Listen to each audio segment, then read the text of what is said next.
성경 말씀은 신명기 2장 7절입니다. 이스라엘 백성들이 애굽에서 노예로 살다가 하나님의 인도로 탈출하게 됩니다. 200만 명이나 되는 이 노예 민족이 세계 최고의 강대국이었던 저 애굽을 오로지 하나님의 능력과 기적만으로 구원받게 됩니다. 하나님은 이들을 출애굽시키시면서 젖과 꿀이 흐르는 가나안 땅을 약속하십니다. 그런데 이들이 갈 목적지 가나안 땅이 아닌 전혀 다른 시내산으로 데려가셔서는 언약을 맺으시고 너희는 내 백성이 되겠고 나는 너의 하나님이 되리라 하십니다. 그리고 이들을 전혀 다른 방향으로 데려가시죠. 바로 광야입니다. 430년 동안이나 노예살이로 굳어진 이 이스라엘 백성들을 하나님의 구별된 백성으로 살아가는 훈련을 시키기 위해 광야에 두십니다. 저는 2006년에 오로지 하나님의 은혜로 한국에 오게 되었습니다. 제가 태어나고 보니 북한은 철저히 계급사회층으로 분리되어 있는데요.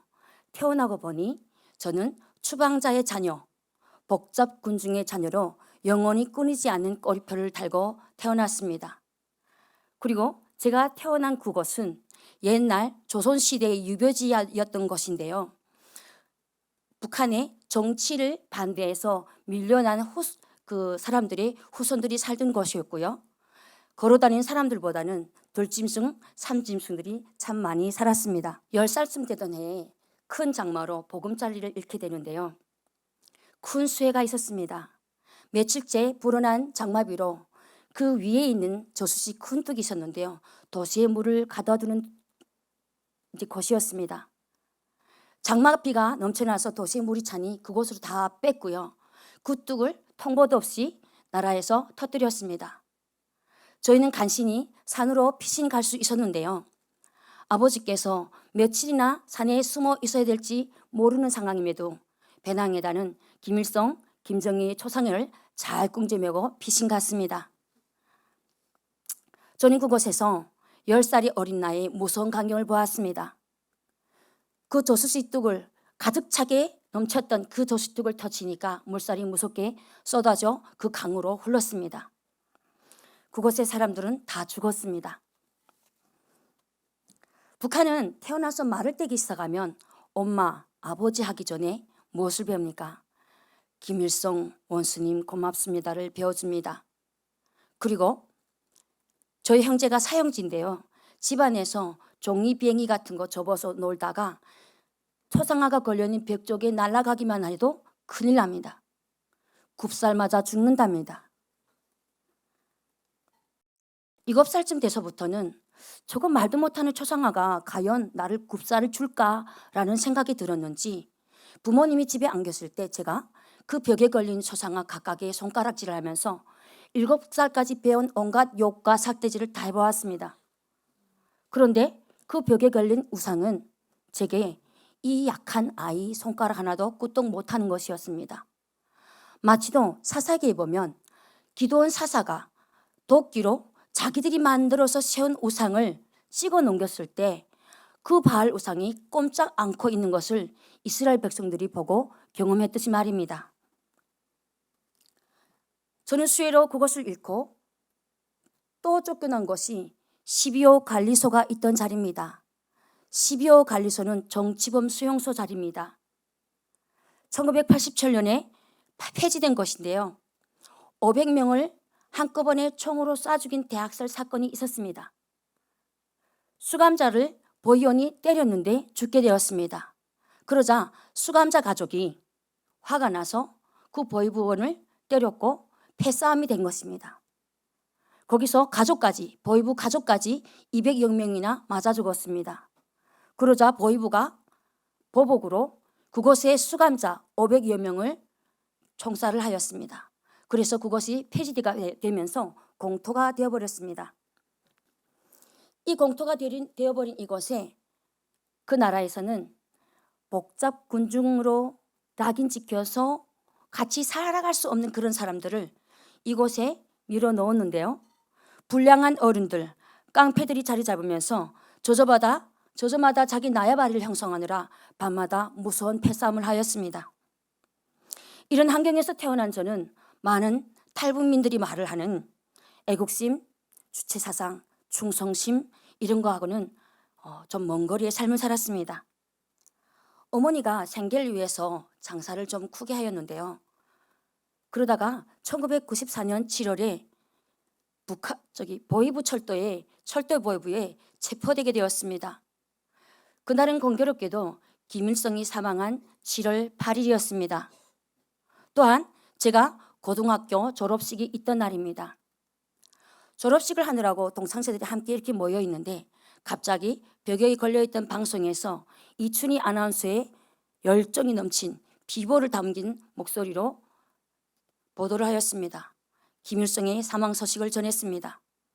그 소리를 듣고 저희 동창생들은 어버이 수령님 부르면서 몸을 부르르 떨면서 울었습니다. 그러나 저는 울지 못했습니다. 다른 이들과 다른 감정을 지닌 저는 눈물이 안 나와서 밖으로 나왔습니다. 북한에는 김일성 수령이 어버이기 때문에 그의 자녀들인 우리가 마땅히 울어야 하지만 저는 울 수가 없었습니다. 북한은 김일성 사망을 참 오랫동안 제사를 지냈습니다. 그 뜨거운 땡볕에 7월에 사람들을 운동장에 모여 세워놓고는 일사병으로 쓰러지면 질질 끌고 나가서 서늘한 그늘에서 정신을 차리면 다시 그 빈자를 채워서 제사를 지키게 하였습니다. 북한 땅의 정치적 인사는 김일성, 김정일을 숭배하는 것이므로 백성들도 죽음을 각오하고 하는 듯하였습니다. 철저히 계급 사회로 이루어진 저 북한 땅에 추방자의 자아 아내로 살던 우리 어머니는 하필이면 김일성의 사망의 날 체포를 당하므로 코에 걸면 코걸이, 귀에 걸면 귀걸이가 되어서 싸잡아 제 목을 달고 꽃밖으로 가게 되었습니다. 어머니가 없는 가족을 돌봐야 하는 것은 고스란히 제 몫이었습니다. 어머니 활동으로 배고프지 않고 못 입지 않고 그렇게 살아가던 저희 가족은 이 시기에 남들이 다 겪는 고난의 강행군에 죽을 맛을 보기 시작하였습니다. 1994년 김일성이 고난의 강 죽고 난 후에 전국적으로 고난의 강행군을 선포하고 자기들 마음대로 선포하고 그 굶주림을 견뎌야 하는 것은 고스란히 백성들의 몫이었습니다. 식량이 떨어지면 네 집 내 집 할 것 없이 같이 떨어집니다. 재난은 굶주림뿐이 아니었습니다. 온역과 온갖 열병들과 이런 재난들이 함께 우리를 공격해 왔고요. 밤잠 자고 나면 굶어서 죽고 파라티푸스에 걸려 죽고 장티푸스에 걸려 죽고 밤마다 시체들이 죽어나갔습니다. 정치범 수용자들이 다루던 땅이어서 기름진 땅이었는데 이제 이 땅은 곡식을 심으면 뜨거운 햇볕에 시들시들 말라 죽었고 땅에서는 급기야 먹을 수 있는 독불만 내주었습니다. 먹을 수 있는 풀은 힘이 없어 그 열에 못 견뎠습니다. 산에는 성한 나무 한 그루 보기 힘듭니다. 사람들이 끼니를 이으느라 나무 껍질을 벗기고 또 벗겨서 말라 서 있다가 며칠 후에 가보면 땔감으로 되어 있습니다. 저 멀리 도시의 사람들은 자기가 낳은 아기를 삶아 먹었다는 소리도 간간히 적지 않게 들립니다.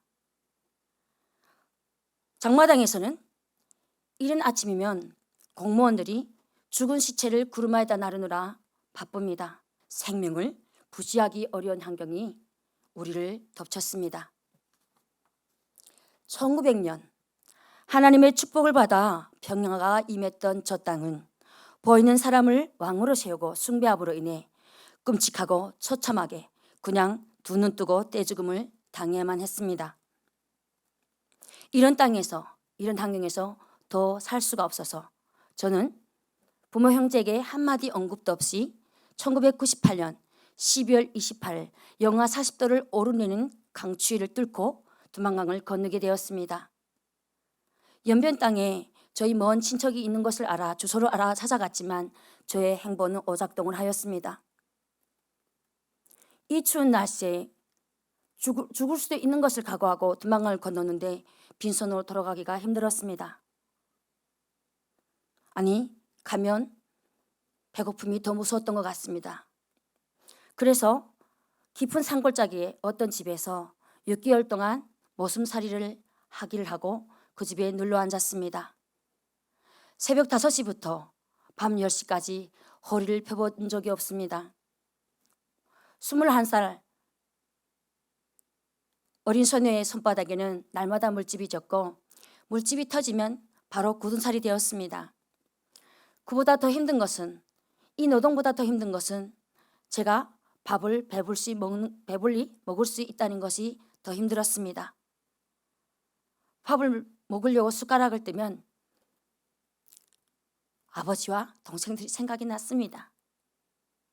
그래서 밥숟가락을 놓은 채로 저는 하루 일을 하여야 했습니다. 신분이 없고 도망갈 것 없는 저는 하루하루 고된 노역을 했어야만 했고 약속한 6개월의 그 노동의 대가를 받을 수 있는 날도 저에게 선물처럼 다가왔습니다. 그런데 힘없는 저에게 그들은 단 1푼도 내어주지 않고 조롱이라도 하듯이 저를 내팽개쳤습니다. 또다시 빈손이 되어버렸습니다. 저는 다시 고향으로 돌아갈 수가 없어서 연길에 가면 시내 가면 잡힌다고 했는데 그래도 이래야 돈을 버니까 연길 도시로 들어갔습니다. 그곳에서 제가 할 수 있는 일은 로무시장에서 집집마다 데려가면 막노동을 하는 것이었고 기껏 해봐야 식당 일을 하는 것입니다. 그렇게 일을 하다가 2001년 2월에 공안국에 잡혔습니다. 북조선으로 이송시킨답니다. 그때 당시 연변에서는 북한 사람 한 사람을 고발하면 500위안을 전화 한 통만 해도 줬습니다. 우리가 탈북을 왜 했습니까? 먹고 살려고 탈북을 했는데 저 북한 정부에서는 큰 돈을 중국 땅에 풀어서 자국민을 잡아내느라 정신이 없습니다. 인신매매로 팔려왔던 그 자매님들의 뱃속에 아이가 들어있던 젖먹이 아이가 있던 병든 자이든 무자비하게 잡아서 북송시켰습니다. 북조선으로 데려간다면서 도문 수용소 같은 데다가 저희를 이송시켰는데요. 거기서 저는 살아서 저 땅을 밟을 생각이 1도 없었습니다. 왜냐? 저는 저희 집안은 더 밑으로 내려갈 계층이 못 됩니다. 죽어야만 했습니다. 온통 죽을 생각만 하고 있으니까 죽을 일이 보이더라고요.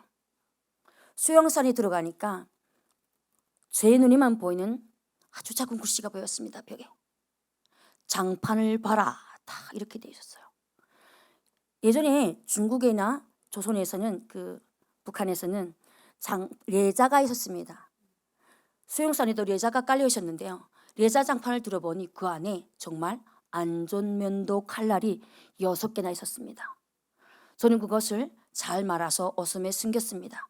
그리고 죽는 연습을 계속했습니다.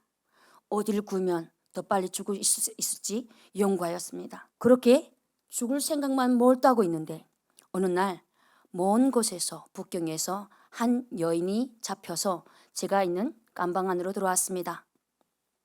그는 들어오자마자 무릎을 꿇고 이상한 행동을 하였습니다. 저는 지금 우리가 제정신으로 사는 게 더 이상한 것 아닙니까? 그래서 미쳐가는구나 이렇게 생각했습니다. 그 여인이 자기가 할 일을 다 하고 안으로 들어오니 우리는 새로 신입생이 들어왔으니 아주머니들이 모여서 어디서 잡혔어? 그런데 말투가 이상합니다. 평양 말투를 쓰는 겁니다. 고향이 어디요? 평안도라고 합니다. 그런데 들어와서 한 짓은 뭐냐 했더니 예수님께 기도를 하였답니다. 예수는 누구요? 그렇게 물었습니다. 그분은 이 땅에 우리를 구원하러 오신 분이라고 합니다. 말도 안 되는 소리를 하네. 정말 비정상적인 여자로만 보였습니다. 그런데 얼마 후 한 여인이 머리를 감싸더니 자리에 쓰러졌습니다. 이 여인은 두만강을 건넌 지 이틀 만에 아직 밥 한 끼 얻어먹지 못한 채로 방황하다가 잡혔다고 합니다. 그런데 그 여인이 쓰러지니까 사람들이 다 앉아 울었습니다. 저는 울지 않았습니다. 이때 이 여인이 그 여인의 머리를 감싸고 아까 같은 행동을 합니다. 기도를 합니다. 눈물을 뚝뚝 흘리면서 기도를 하는 것입니다. 저는 그것을 계속 쳐다보았습니다. 한참 후 그 여인이 자리에서 툭툭 일어나더니 별일 다 있습니다 하면서 막 자기 말을 하는 겁니다. 너무 놀랐습니다. 우리는 그 여자에게, 그 여인에게 집중할 수밖에 없었어요. 그래서 도대체 무슨 짓을 한 거냐라고 물었죠. 그랬더니 예수님을 영접하면 우리가 이 안에서 구원을 받는다고 합니다. 예수님 영접은 어떻게 합니까? 했더니 다 오라고 합니다. 그래서 제가 주모자가 되어서 저쪽에 있는 아주머니도 불러다가 영접 기도하는데 일조하였습니다. 사람이 조금 전까지 해도 저는 죽으려고만 했던 사람입니다. 그런데 살고 싶었는지 물에 빠지면 사람이 뭘 잡으려고 합니까? 지푸라기 있으면 잡고자 하는 그 본성이 나온 것 같습니다. 그래서 무릎을 꿇고 눈을 감았고 자동적으로 아멘 하려서 아멘 되었습니다. 우리는 예수님을 그렇게 도문 수용소에서 예수님을 영접했습니다. 언니, 저는 그때부터 언니라고 부릅니다. 잘 보여야 되니까요. 언니, 나도 여기서 구원받을 수 있어? 그 언니는 제게 또랑또랑하게 말했어요. 기도한 것은 반드시 이루어진다고, 분명히 구원받는다고 얘기했습니다. 저는 그날 밤 한잠도 못 잤습니다. 오늘 밤 분명히 그 구원이 이루어질 거리라 생각하고 우리를 막고 있는 저 철창문과 지붕을 눈 깜짝 않고 올려다보고 옆을 보았습니다. 그런데 나에게 살 희망을 줬던 이 언니는 제 옆에서 아무 일도 없는 사람처럼, 아무 일도 만나지 않은 사람처럼 코를 여인이 두릉두릉 골면서 잡니다. 저는 너무 불안해서 계속 깨웠습니다. 왜냐? 이 언니가 그 예수라는 사람을 먼저 만났지 않았습니까? 그러면 문이 열리면 분명히 이 여자부터 데려갈 텐데, 저는 이 여자 손을 잡거나 위로 올라가면 발목 잡고 올라가리라 생각했던 겁니다. 계속 계획을 짭니다. 제게는 길고도 짧은 밤이 지나고 날이 밝았지만 그 일은 일어나지 않았습니다. 이 언니가 일어나자마자 저는 이 협잡구나, 여기서는 사기꾼이라고 하죠, 욕질을 하였습니다. 믿었던 내가 잘못이지, 그 예수인지 뭔지 영접만 안 해도 나는 이미 거기서 죽었을 텐데 하면서 한탄을 하면서 욕을 하였습니다. 그리고는 한풀 죽어서 앉아있다가 죽자 이러고 있는데 갑자기 간수가 와서 다 나와라 이러는 겁니다. 끌려나가 보니 북조선 간다고 합니다. 그것도 이 언니와, 금방 제가 욕질했던 언니와 한 수갑의 손목을 같이 채워서 말입니다. 남양거도를 지나서 온송보이부라는 똥간으로 갔습니다. 그것은 없는 죄도 만들어서 씌워서 죽이는 곳입니다. 그곳에 들어가 보니 저와 같은 사람들이 꽤 많더라고요. 저와 언니는 무슨 인연인지 또 한 감방 안에 들어가 나란히 앉게 되었습니다. 저는 한 5일째 정도 불려서 신문을 받았고 생계형 탈북한 거로 생계형 도강자로 이제 결정이 되었습니다. 그런데 언니는 오전에도 낮에도 한밤중에도 끌려나갔습니다. 왜 언니는 자꾸 불려나가나 생각하다가 저 언니는 나랑 뭔가 달랐지 않았나 피득 생각이 들어오는 겁니다. 그러면서 그 예수님인지 뭔지 나도 가담했는데, 만약에 우리 중에 누가 저 언니를 고발한 것이라면 나도 어떻게 되지 않는 것인가 하고 제가 공포스러워서 계속 걱정과 두려움과 불안으로 저를 또 공격하였습니다. 괴롭혔습니다. 그러던 어느 날 간수가, 우리를 지키고 있는 간수가 걸어오더니 17번 일어나 하는 겁니다. 언니의 호수가 17번입니다. 언니가 일어납니다. 너는 다른 사람들하고 다르게 공부도 많이 했고 지식인의 자녀인데 어찌 예수쟁이가 됐니? 이렇게 묻는 것입니다.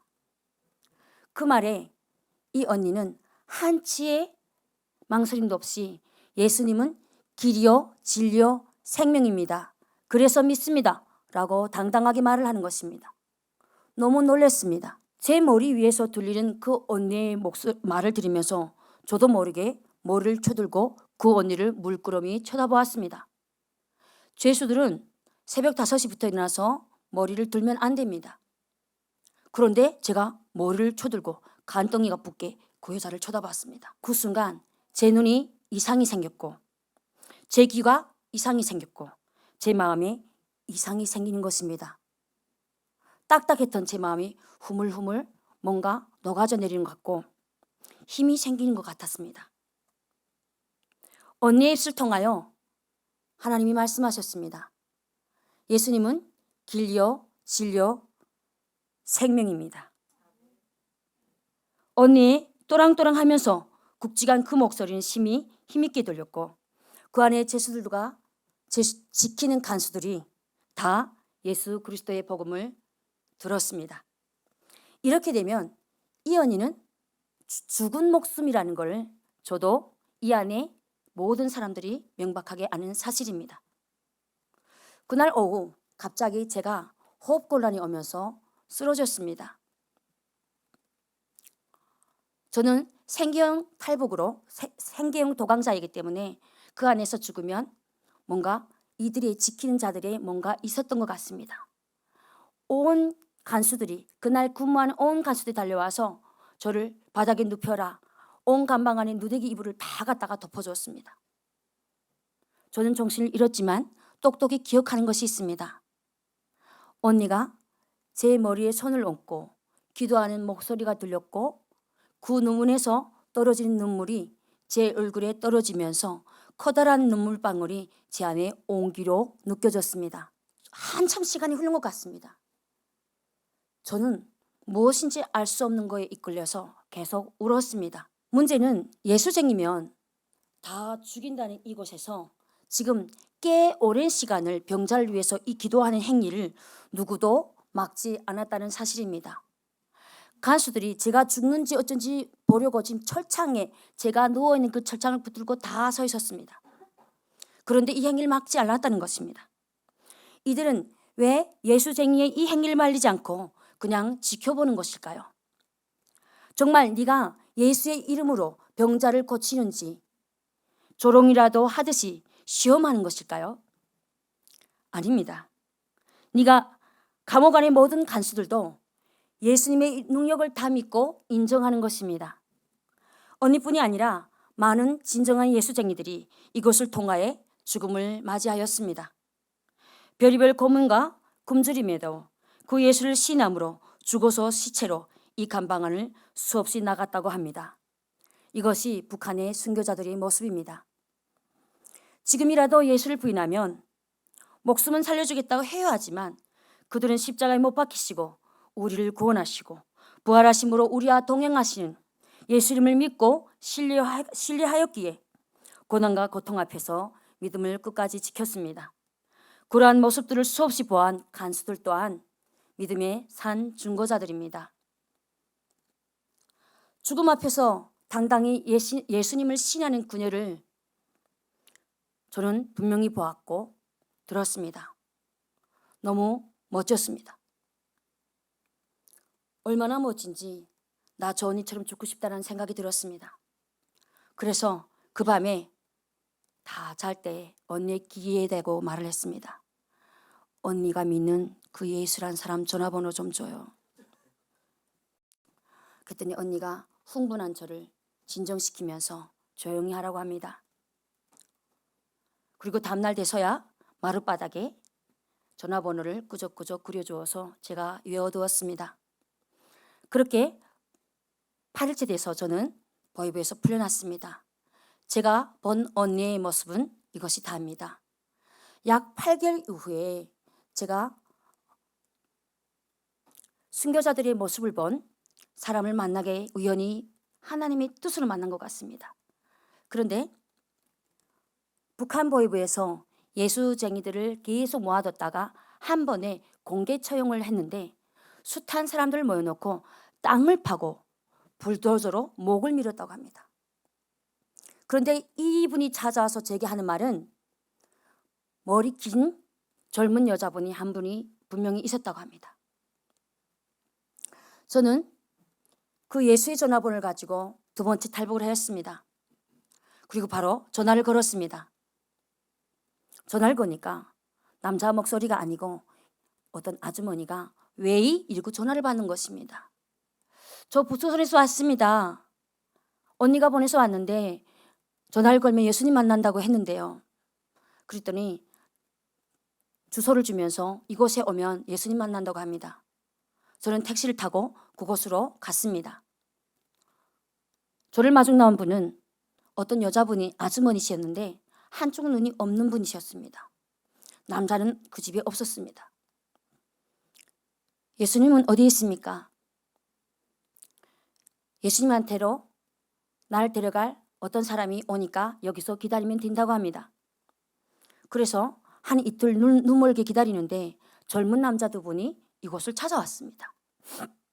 그러더니 저보고 자매 우리랑 같이 남조선에 가기요 이러는 겁니다. 이게 무슨 이런 소리 하냐. 나는 이곳에 예수님 만나러 왔고 예수님 만나면 나는 고향에 돌아가겠소 이랬습니다. 그랬더니 이들이 더 황당한 말을 합니다. 남조선에 가면 예수님이 있답니다. 그래서 저는 무슨 말입니까? 예수님이 중국에 있다고 했는데 아무래도 오빠야들이 아는 동명인일 겁니다. 김일성은 자기 이름을 가진 사람이 북한에 없게 하였는데 예수님은 좀 자유롭네. 그러면서 생각을 하였습니다. 뭐지? 근데 예수란 이름이 왜 이렇게 많아? 그리고 그들에게 말을 했습니다. 나는 중국에 있는 예수님 만나야 됩니다. 그러니까 당신 따라 안 가겠습니다. 그리고 그날 밤을 꿈을 꾸었는데요. 창문 옆에서 자고 있었는데 갑자기 창문이 확 열리더니 빛이 막 비치는 겁니다. 제가 그곳을 비치는 쪽으로 바라봤더니 알 수 없는 형체가 있는데 제가 기억하는 것은 흰 옷자락입니다. 누굽니까 하고 물어도 동태가 없으십니다. 저는 그분의 옷자락만 붙들고 있다가 깨어났습니다. 아주머니에게 내 이름 꿈꿨소 하고 말하니 좋은 꿈이라고 그냥 말합니다. 며칠 후에 이제 연길역전으로 나가면 된다고 합니다. 그래서 나갔더니 저쪽 객찰구로 몸이 좋은 한 남자분이 한 손에 아기를 안고 가방을 메고 나옵니다. 그제서야 이 여집사님은 저에게 저분이 그 언니의 남편이고 저 아기는 그 언니의 딸 예수도라고 했습니다. 그분과 제가 눈이 마주친 순간 정말 많이 울었습니다. 그 아이를 팔가자 먼 친척집에 두고 저희는 바로 할빈으로 가게 되었습니다. 할빈 은혜교회라고 교회를 간다고 해서 갔는데 어떤 아파트 안에 한 집이었습니다. 가니까 그곳에 저처럼 북쪽 출신 한나 자매와 한나 어머니가 계셨고 그 나머지 분들은 그곳의 크리스천들이었습니다. 이들이 날 보고 간증하랍니다. 간증이 뭡니까? 내가 본 언니를 말이랍니다. 제 이야기를 듣고 그들은 다 울었습니다. 주모세 전도사님은 정말 많이 우셨습니다. 다음날 새벽에 잠결에 이상한 것이 들려서 깨어보니 사람들이 또 이상한 짓을 합니다. 다들 왜 그렇게 벽을 마주보고 무릎을 꿇고 기도하는 겁니다. 그리고 제가 알아들을 수 있는 언어들이 아니었습니다. 너무 무서웠습니다. 한 사람도 아니고 그 조그만 공간에서 여러 사람이 막 소리를 지르니까 너무 무서웠어요. 그래서 주모세 전도사님이 계시는 방으로 문을 두드리고 들어가니 역시 같은 행위를 하였습니다. 인기척을 보고 저를 보더니 손으로 휙 쪼면서 창문을 자꾸 가리킵니다. 아, 나도 저것을 해야 하는가 보다 하고 저도 창문을 마주보고 무릎을 꿇고 눈을 감아보았습니다. 그런데 제 눈이 제가 기억도 못하고 잊으려고 했던 모든 어린 시절과 부모님과 저의 형제가 필름처럼 오랜 시간 지난 듯합니다. 저는 무슨 말을 한 것 같지는 않은데 왜 그렇게 울었는지, 왜 그렇게 콧물이 많은지, 저는 사람한테 콧물이 그렇게 많은 것을 그때 처음 느꼈습니다. 무릎이 다 젖었습니다. 한참 후에 정신을 차리고 그날은 제가 벽을 보고 실실 웃고 사람 보고 실실 웃고 계속 웃었습니다. 성령님이 제게 임했던 것입니다. 예수님이 제 마음 가운데 오셨습니다. 예수님은 제가 보고 만지고 그분의 손을 잡을 수 있고 이렇게 실체로 있는 분이 아니고 제 마음 가운데 계속 계시는 분이었습니다. 그때서야 저는 예수님이 남조선에 한국에 그렇게 제가 들었던 헷갈리는 그 예수님이 내 마음속에 계신다는 것을 느낌으로 깨달았습니다. 그곳에서 사역을 마치고 주모세 전도사님과 저는 말씀 대학으로 간다고 했습니다. 유니버시티. 그런데 대학이 아니고 어떤 아파트에 저 같은 북쪽 출신들이 모여있는 말씀 통독반에 갔습니다. 그곳에서 저희는 새벽 5시부터 자정까지 말씀을 읽고 큐티하고 기도 생활을 하면서 하나님과 함께 사는 훈련을 하였습니다. 어느 날 저희는 철학 기도를 그 안에서 할 수 없어서 논밭으로 가서 하는데요. 논밭에서 막 기도하고 있는데 성령에 이끌려 제가 하나님께 그만에 서원 기도를 하였습니다.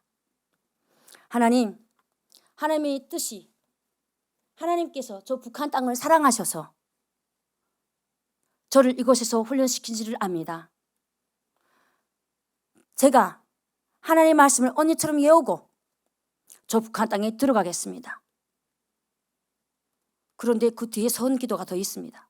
그런데 주님, 저를 불쌍히 여겨주셔서 남조선으로 보내주시면 제가 평생 영혼 살리는 일을 하겠습니다.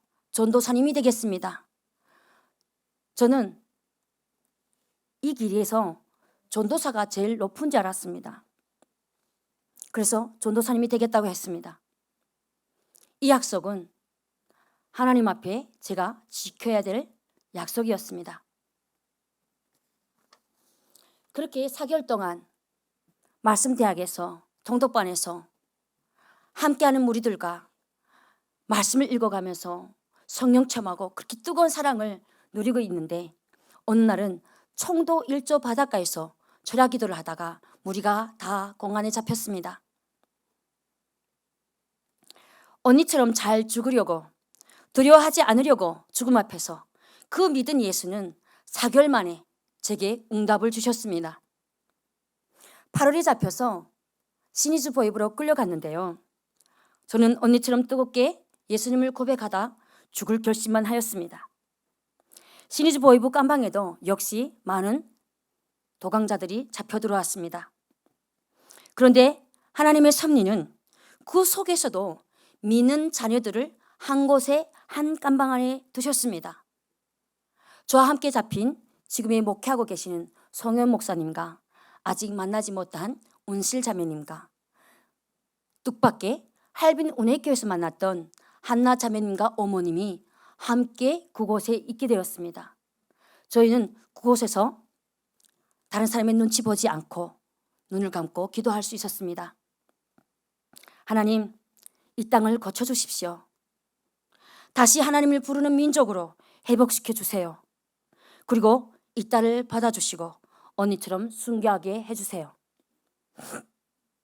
여러 번 끌려나가 신문을 받았지만 예서인지 제게는 교회, 예수, 성경 이런 말을 물어오질 않습니다.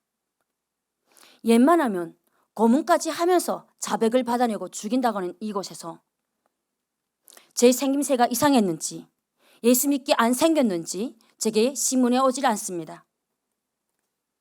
온송보이보다 신문의 질이 약했습니다. 뻔한 말들이 나오기 때문에 그렇게 강도가 높지 않은 신문을 하였습니다. 얼마나 속상했는지 한밤중에 하나님 언제 날 데려가려고 합니까? 계속해서 이제 부르짖으며 속으로 기도하다가 그만에 잠결에 주여 주여 하고 소리를 질렀답니다.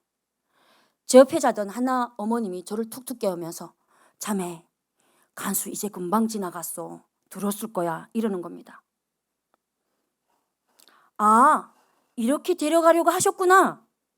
지나갔던 간수가 이제 금방 소리 지른 게 누구야 하고 불러줄 줄 알고 기다렸는데 제게는 그 일도 일어나지 않았습니다. 그래서 슬펐습니다. 죽는 두려움보다 사는 것의 두려움이 더 컸던 것 같습니다. 어느 날 그러고 있는데 저 건너편 남자들이 있는 깜방 안에서 나의 스승의 목소리를 듣게 됩니다. 주님, 주님. 나의 스승도 언니처럼 순교의 길을 가셨습니다. 하나님은 언니도 나의 스승도 데려가시는데 왜 나는 안 데려가시나? 보통 중국에서 잡혀오면 교회 가봤냐? 선교사 아냐? 뭐 이런 말을 묻는다고 하는데 제게 한마디 물어주질 않는 시니즈 보이부. 그러므로 인해서 저는 순교의 길이 그때 주어지지 않았습니다. 내가 순교하고 싶어서 순교하는 것이 아니구나. 하나님의 뜻이 부르심이 있어야 하는 거라는 것을 구제서사 깨달았습니다. 두 번째 북송도 하나님의 은혜로 풀려서 세 번째 탈북을 하였습니다.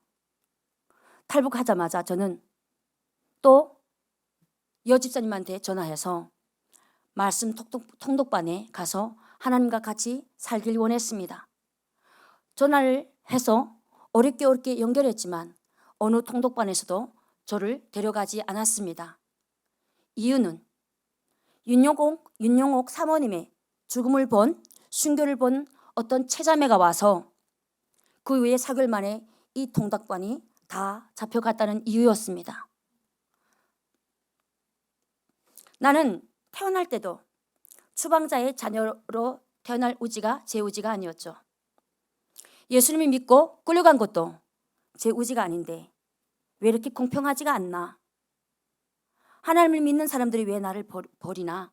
이렇게 오해와 불신으로 나날이 보내다가 급기야 하나님을 떠나겠다고 선포하였습니다. 하나님의 제명은 책임을 안 지는 하나님이었습니다. 자녀라면서요. 세상에 어느 아버지와 같이 살고 싶다는데 이렇게 내팽개칩니까 하고 저는 인내하지 못하고 기다리지 못하고 그렇게 하나님을 떠났습니다. 하나님의 뜻을 불순종하고 불안한 삶 가운데 제 자신을 내동내쳤던 저는 그 이후로 2번을 더 끌려가 온송보이부로 북송되었습니다. 잡힐 때마다 눈치를 말짱해가지고 하나님 잘못했습니다. 이제는 하나님 하라는 대로 살 거니까 여기서 좀 구원해 주십시오. 하나님께서 또 살려주시면 그 하나님의 채찍이 그려지기라도 하듯이 여전히 돈, 우상을 못 낳고 하나님의 눈을 최대한 피한다고 살았습니다. 요나와 같이 불순종한 이 죄인 중에 계수를 주께서 불쌍히 여기셔서 한국으로 오는 길을 열어주셨습니다. 2006년 9월에 저는 대한민국으로 왔습니다. 한국 땅에 오자마자 저는 교회를 제 발로 찾아갔습니다. 죽음 앞에서도 당당했던 그 신앙은 온데간데 없고 이 한국 땅에서 배부르고 둥 따시니 형식적인 주일 예배를 드리는 자가 되었습니다. 하나님께서는 이러한 제 삶을 주관하여서 끊임없이 돌아오는 메시지를 주셨지만 물질 만능주의로 눈에 안 보이고 귀가 있어도 못 듣고 하나님이 지으신 이 마음에는 탐욕과 정욕, 쾌락, 욕심, 자아로 가득 찬 이 마음에는 주님이 사실 것이 없었습니다. 아니, 그분이 들어오실까 봐 제게 눈에 보이는 이상으로 수입해다가 제 마음에 가득가득 채웠는지도 모릅니다. 하나님을 등지고 떠나 돈을 버는데 온갖 열정을 다 쏟았고 급기에 사업에 성공까지 합니다. 제가 목적했던 것을 올라가 보니 비어 있었습니다. 하루에 몇 천만 원씩도 계좌로 돈이 들어옵니다. 그런데 그 돈을 물끄러미 쳐다봐도 안 기쁩니다. 가슴이 뛰지 않았습니다. 2001년 9월에 법인 회사 일반 사업자를 갑자기 잘 달리다가 그만두게 되는 사건이 터졌습니다. 매를 심하게 맞아본 저는 하나님이 이제 그만하라고 하시는구나 해가지고 어떻게 하지 하다가 폐업은 또 안 하고 휴업을 5개월 동안 선포하고 직원들을 퇴직 처리를 하였습니다. 바쁘게 살던 제가 갑자기 일을 놓게 되니까 자괴감과 우울증이 심하게 왔습니다. 저희 집은 53층이었는데요. 그 집에서 창문으로 바닥을 내려다보니 아주 지척해 보입니다. 한 발만 내딛면 너무 황홀한 환경 속에 제가 들어갈 듯 싶었습니다. 그래서 그 창문을 열고 막 그 황홀한 속으로 내가 한 발 내딛려고 하는데 갑자기 딸이 뒤에서 엄마하고 부릅니다. 정신이 부쩍 들었습니다. 뒷골이구나. 아무 능력이 없구나. 내가 죄인이구나. 난 이렇게 살면 안 되는 하나님의 구별된 자녀였는데 내가 어쩌다 여기까지 왔는가. 그렇게 회개하는 시간을 하나님이 허락하여 주셨습니다. 내가 가졌던 누렸던 모든 것이 배설물로 여겨졌고 예수님 옷자락 끝만이라도 제가 좀 잡게 체면이 없지만 아버지 앞에 돌아갈 수 없지만 정말 면목이 없지만 하나님 예수님 내가 2001년에 잡았던 그 예수님 옷자락 끝말이 제게 좀 내어주십시오. 이렇게 한 발 믿음으로 나아가니 주께서 마음을 주셨습니다. 도저히 사랑할 수 없는 저 북한 땅을 보여주시는 겁니다. 하나님, 저는 저 땅을 사랑할 수가 없는 것을, 저 땅에 미련 같은 거 없는 것을 주께서 잘 아시면서 어떻게 저 땅을 저에게 보여주시고 들어가는 길을 저에게 이렇게 보여주십니까? 하나님께서 제게 이런 마음을 주셨습니다. 딸아, 내가 저 땅을 사랑한다. 그러니 너도 나와 함께 저 땅을 사랑할 수 없겠니? 저는 바로 사랑하겠습니다 하고 고백했습니다. 내가 만났던 언니와 주모세 전도사님이 그 순교를 받으신 하나님은 여전히 저 북한 땅을 사랑하고 계시고 은밀하게 행하고 계십니다. 2004년에 5번째로 한국으로 오려다가 무리가 잡혀 저는 하나님의 은혜로 매를 맞아 온성보입으로 지금 4번째 끌려갑니다. 그런데 한국 기도로 잡히면 무리가 잡혀서 지금 더 이상 살아올 수 없는 길이었습니다. 이 무리들을 운남으로 통해서 와야 하는 긴 로정이었기에 제가 연길 시내에서 아는 사람들 통하여서 가짜 신분증을 만들었습니다. 중국에서 제가 있어서 저는 영종의 간수소로 들어가서 중국에서 지었던 죄를 이제 그 시간을 보내야 했습니다. 3개월 이후에 북한 온송보위부에 끌려가니 제가 얼굴을 보았던 신분증을 하려고 그들의 신분을 알았던 그분들이 우리를 주모자조를 기다리고 있는 겁니다. 영락없이 죽게 생겼습니다. 하지만 여러 번을 그곳에 끌려갔던 저는 중국에서의 모든 서류가 그곳으로 넘겨지지 않는 것을 알기 때문에 고집스럽게 우겼습니다. 분명히 지금 오는 사람 2명 중에 2명이 항구로 가는 이 일행들과 한 무리인데 고집스럽게 우겼더니 신문을 하던 이 보위부 간수가 지도원이 자기도 헷갈려가지고 정말 고문이란 고문은 다 하면서도 제가 너무 고집을 하니까 그가 저에게 지고 말았습니다. 그때 당시 얼마나 많은 탈북자들이 잡혔는지 그곳에는 9명이 들어 앉아야 될 자리에 3, 4명이 들어 앉았는데요. 사람 사이에 사람이 앉았습니다. 그리고 잘 때는 배 위에 누워서 잘 수밖에 없는 상황입니다. 그런 와중에 새벽 1시면 정확하게 저를 22번을 불려나가서 100장이 넘는 걸 쓰게 했습니다. 저는 날마다 하나님을 붙잡을 수밖에 없었습니다. 그리고 그 하나님의 여정을 너무나 잘 알던 저는 하나님은 또 나를 지켜주셔서 살려주신다는 믿음이 확실했습니다. 그렇게 저는 하나님만을 붙잡았고 23일 만에 그곳에서 풀려났습니다. 제가 한국에 오면은 건강검진을 하려고 하였습니다. 신명기 29장 5절 말씀을 잠깐 보겠습니다. 주께서 40년 동안 너희를 광야에서 인도하셨거니와 너희 몸이 옷이 낡아지지 아니하였고 너희 발이 신이 헤어지지 아니하였으며 5번의 북송 6번의 탈북을 통해 제 몸은 분명히 성치 않을 거라 여겼는데 건강검진을 오자마자 했더니 제가 아픈 것이 없었습니다. 보통의 우리 탈북민 자매님들 형제들 보면 다 가지고 있는 질병들이 있습니다. 그런데 저는 지금까지 건강검진을 하면 정상입니다. 하나님께서 저를 자녀로 택하시고 늘 함께 하시며 보살펴 주셨기 때문입니다. 밤에는 불기둥, 낮에는 구름기둥으로 무서움과 추위, 배고픔, 노역에서 몸이 상치 않도록 마음이 다치지 않도록 인도해 주셨습니다. 말씀을 준비하면서 하나님이 제게 하신 일들을 계속 묵상하게 되었습니다. 하나님, 저에게 이 강야를 허락하시고 도대체 주님은 무엇을 얻으셨습니까? 그렇게 싫다고, 이제 싫다고 제 인생에서 나가달라며 하나님을 거역하고 그 아버지를 멸시했던 저를 통해 지금 주님은 무엇을 얻으셨습니까? 하나님께서 이런 마음을 주셨습니다. 내가 너를 얻었다. 너는 내가 광야에서 피어낸 꽃이다. 너는 내게 그저 아름다운 꽃이다.